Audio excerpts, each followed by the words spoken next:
Hello दोस्तों, स्वागत है आपका आपके अपने चैनल मार्केट सपोर्ट में। दोस्तों, आज की इस वीडियो में हम डिस्कस करने वाले हैं आईआरएफसी लिमिटेड के शेयर के बारे में। अगर आप देखोगे तो आईआरएफसी का जो काउंटर है उसके कल जो है नंबर निकल कर आए। नंबर जो थे वो पूरी तरीके से फ्लैट ही थे, कोई खास अच्छा या बुरा उसमें था नहीं। और नतीजों के बाद आज ये काउंटर जो है जब मार्केट में स्टार्ट हुआ तो स्टार्टिंग भी ठीक ही ठाक थी, कोई बहुत दिक्कत वाली बात नहीं थी, लेकिन मार्केट के साथ इसमें जो है गिरावट नजर आई। लेकिन दोस्तों, नंबर्स के बाद एक बड़ी अनाउंसमेंट जो है देखने को मिल रही है। आज की इस वीडियो में हम उसके बारे में चर्चा करेंगे कि क्या है वो अनाउंसमेंट, उसका जो इम्पैक्ट किस तरीके का पड़ सकता है, ठीक है। लेकिन साथ में दो और स्टॉक्स के ऊपर भी हमें चर्चा करनी है। आज स्टार्ट करते हैं आईआरएफसी से। एंड आप यहाँ पर देख पा रहे हैं 142 रुपये 47 पैसे के आसपास इसकी क्लोजिंग नजर आई है। आसपास इसलिए कह रहा हूं क्योंकि ये जो प्राइस है ये गूगल फाइनेंस से आप देख रहे हैं, जो इसकी एक्चुअल क्लोजिंग प्राइस है वो थोड़ी सी डिफरेंट हो सकती है, लेकिन लगभग इसी के आसपास होगी। एंड उतार चढ़ाव की बात करें तो लगभग 3% के आसपास की गिरावट इस काउंटर में आपको नजर आई है। ये सिचुएशन दोस्तों आप ये मान के चलिए फिलहाल इस काउंटर में दिखाई दे रही है। लेकिन जिस तरीके से एक चीज क्लियर है कि अंडर प्रेशर ये शेयर देखने को मिला है पिछले काफी लंबे समय से। एक महीने में भी अगर हम देखें 3% के नेगेटिव रिटर्न है, 6 महीने में 30% के नेगेटिव रिटर्न है, एक साल में 11% ये शेयर डाउन आपको दिखाई दे रहा है। एक साल में अगर एग्जैक्ट कैलकुलेशन होगी तो लगभग 40% के आसपास की गिरावट यहाँ पर देखने को मिल जाएगी, जो इसने ऊपरी लेवल अपना बनाया है वहां से। तो हलचल जो है वो कोई बहुत अच्छे दिखाई नहीं दिए हैं पिछले लंबे समय से। एंड अब तो आप ये देख ही रहे कि निफ्टी में लगातार एक तरफा गिरावट है ही। एंड अगर निफ्टी ही मान लेते हैं एक तरफा गिर रहा है तो कहीं ना कहीं समस्या है, इसमें बिल्कुल भी डाउट मत करिए, कहीं ना कहीं प्रॉब्लम है। एंड ये प्रॉब्लम जो है पूरे पूरे मार्केट में है। एंड जब पूरा मार्केट गिरता है तो अच्छे से अच्छे शेयर्स भी गिरते हैं, और वैसे भी यहाँ तो पहले से ही गिरावट दिखाई दे रही है, ठीक है। तो ये सिचुएशन आप मान के चलिए। यहाँ पर इसका नतीजे जो निकल कर आए ना उसका भी कहीं ना कहीं इम्पैक्ट तो दिखाई देता ही है, क्योंकि रिजल्ट जो आए लोगों को उम्मीद थी अच्छे, लेकिन अच्छे तो नहीं आए। हालांकि मैं ये नहीं कह रहा कि बहुत ज्यादा खराब आए, लेकिन फ्लैट रिटर्न भी आप ये मान के चलिए कोई बहुत अच्छा नहीं माना जाता। कंपनी में ग्रोथ की उम्मीद जो है करी जाती है, उम्मीद ये करी जाती है कि ग्रोथ रहनी चाहिए, लेकिन वो यहाँ पर दिखाई दी नहीं, ठीक है। प्रॉफिट अगर हम देखें, रेवेन्यू देखें तो लगभग लगभग आपको फ्लैट देखने को मिला। लेकिन अब मतलब जो नतीजे जिस तरीके के आने थे वो तो आ चुके, लेकिन आगे क्या होगा, आगे सिचुएशन जो है किस तरीके की रहेगी, ये एक इम्पोर्टेंट सवाल बन जाता है। तो अब देखते हैं कुछ इसके लिए नई, जो मैंने बोला था अनाउंसमेंट, नई खबरें हैं वो देखते हैं। ये देखो, ये न्यूज जो है आपके सामने मैंने रख दी है। बजट फॉर रेलवेज, अगले 2 साल में 400 वंदे भारत ट्रेनों का टारगेट, इन स्टॉक्स की बढ़ेगी चमक। तो यहाँ अगर आप देखो तो ये जो खबर निकल कर आई है ये ऐसा नहीं है कि कोई पुरानी खबर है। सबसे पहले तो आपको इस बात पर ध्यान देना चाहिए, ये देख पा रहे हो आप यहाँ पर, ये खबर जो है आज ही की है, 21 जनवरी 4:57 शाम को।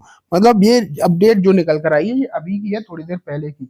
एंड इसमें लिखा है कि अगले 2 साल में 400 वंदे भारत ट्रेन का टारगेट जो है आपको देखने को मिलेगा भारत सरकार की तरफ से।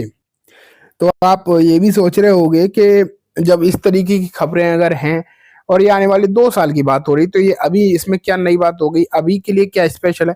तो अभी के लिए स्पेशल ये है कि अगर 2 साल या 3 साल या 5 साल का टारगेट है सरकार का अगर है मान लेते हैं, तो पैसा भी तो चाहिए। एंड ये पैसा कहाँ से आएगा, ये बजट में एलोकेशन होगा।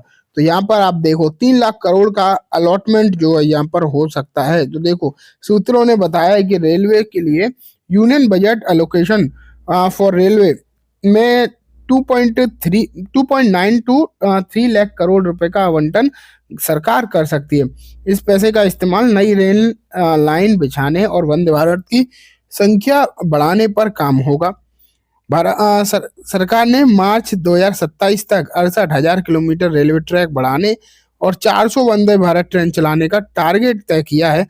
इसके लिए सरकार को बजट में रेलवे का आवंटन बढ़ाना होगा। सूत्रों ने बताया है कि रेलवे पर ज्यादा फोकस की वजह से हाईवेज की लिए आवंटन की में मामूली वृद्धि देखने को मिल सकती है। तो ओवरऑल अगर आप देखो तो बजट के लिए लिहाज से जो खबरें हैं रेलवे की वो तो बहुत अच्छी दिखाई दे रही हैं।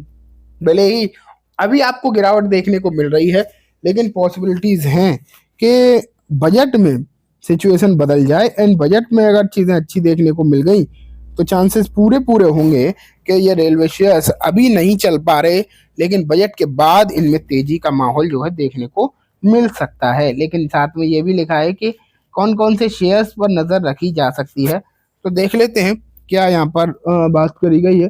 बेसिकली अगर देखा जाए तो इसमें आरबीएनएल वगैरह, आईआरएफसी, यही शेयर हैं जो मेजर, इरकॉन हो गया, यही तीन चार शेयर हैं रेलवे इंफ्रास्ट्रक्चर के लिए, और इन पर जो फोकस है रखकर चलना चाहिए सभी इन्वेस्टर्स को। तो देखा जाए तो अभी कुछ खबरें देखोगे आप तो काफी ज्यादा अच्छी दिखाई दे रही हैं बजट के लिहाज से तो, एंड इनका इम्पैक्ट बजट के बाद जैसे एलोकेशन हो जाएगा, अनाउंसमेंट हो जाएगा, तो उसके बाद इन शेयर्स में तेजी के रूप में आपको देखने को मिल सकता है। उम्मीद है तो अगर देखो आप तो अच्छी दिखाई दे रही है रेलवेज के लिए। एंड चलो देखते हैं कि एग्जैक्टली क्या होगा, ये तो हमें आगे मालूम पड़ेगा, लेकिन फिलहाल की उम्मीदें जो हैं वो काफी ज्यादा बेहतरीन दिखाई दे रही हैं, इसमें कोई भी डाउट वाली बात नहीं है। ठीक है, तो चलो अब हम आगे बढ़ते हैं एंड जैसे मैंने बोला था दो और शेयर्स देखेंगे, तो अब देखते हैं। दोस्तों इस शेयर का नाम है इंद्रप्रस्थ गैस लिमिटेड, आईजीएल बोलते हैं इसे बेसिकली। 395 का भाव है। अगर आप यहाँ पर देखो तो आज गिरावट रही, लेकिन ये इंपॉर्टेंट क्यों है, क्योंकि ये शेयर आने वाले दिनों में आपको देगा एक अच्छा खासा बोनस। ठीक है, अब तो इसमें अगर आप देखोगे तो बोनस की रिकॉर्ड डेट भी आ चुकी है, इसका रेशियो भी जो है निकल कर आ चुका है, मतलब चीजें जो है लगभग लगभग पूरी तरीके से क्लियर ही हैं। मैं अगर आपको सबसे पहले तो रेशियो ही बता दूं तो 1:1 का यहाँ पर रेशियो है, एंड 31 जनवरी जो है इसकी एक्स डेट आपको देखने को मिलने वाली है। ठीक है, तो ये दोस्तों बात हो गई इस पर्टिकुलर काउंटर के बारे में भी। अब जो है मैं आपको लास्ट में दिखाता हूँ एक डिविडेंड वाला शेयर। इन दोस्तों लास्ट जो शेयर है उसका नाम है ओवरऑल रियलिटी।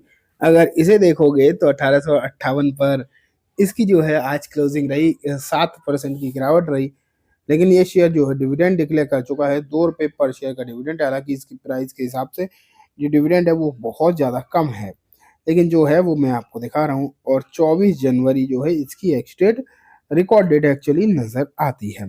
ठीक है, तो दोस्तों ये बात हो गई तीनों ही शेयर्स के बारे में। उम्मीद है आपको सब कुछ अच्छे समझ में आ गया होगा। अब मैं इस वीडियो को यहीं ख़त्म करूँगा। जाने से पहले बस एक बार बोलना चाहूँगा, वीडियो अच्छी लगी हो तो इसे लाइक करना, चैनल को भी ज़रूर सब्सक्राइब करना, जाते जाते बेल आइकन दबाना, जिससे कि जब भी मैं कोई नई वीडियो डालूँ आपके पास नोटिफिकेशन सबसे पहले आ जाए। एंड दोस्तों ये वीडियो सिर्फ एज एजुकेशन इन्फॉर्मेशन पर्पस है, जैसे किसी भी तरीके की बाइंग सेलिंग की रिकमेंडेशन के तौर पर बिल्कुल ना देखें। Thank you.